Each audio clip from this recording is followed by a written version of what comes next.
Hello বন্ধুরা, চারিদিকে পুজো শুরু হয়ে গেছে আর আমার এতদিনের সময় হয়েছে পার্লার যাওয়া। যখন সময় পেয়েছি তখনই চলে গেছি। দেখুন, গিয়ে আগে চুলটা কেটে নিয়েছি আর মুখের উপরে প্যাক লাগিয়ে, কারণ ওটা শুকোতে সময় লাগবে। কারণ গোটা 1 বছর ধরে আমি অত্যাচার করেছি, সেই অত্যাচারের এখন সেগুলো ঘষা মাজা চলছে।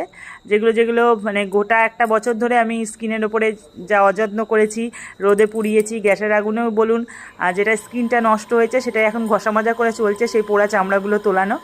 আর কারণ এই সুযোগ গোটা একটা বছর সুযোগ পাওয়া যায় না, এই পুজোর সময় একটা সুযোগ পাওয়া যায়, বাড়ি থেকেও ছাড় পাওয়া যায় যে যাও, হ্যাঁ, নিজেকে একটু প্যাম্পার করার, নিজেকে একটু চেঞ্জ করার। কারণ এই সুযোগে নিজেকে একটু প্যাম্পার করতে নিজেরও ভালো লাগে।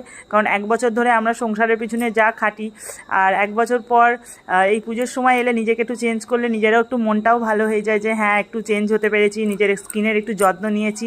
তাই আমিও যত্ন করে ফেললাম, চলে গেলাম।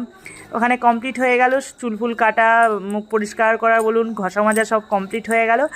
আর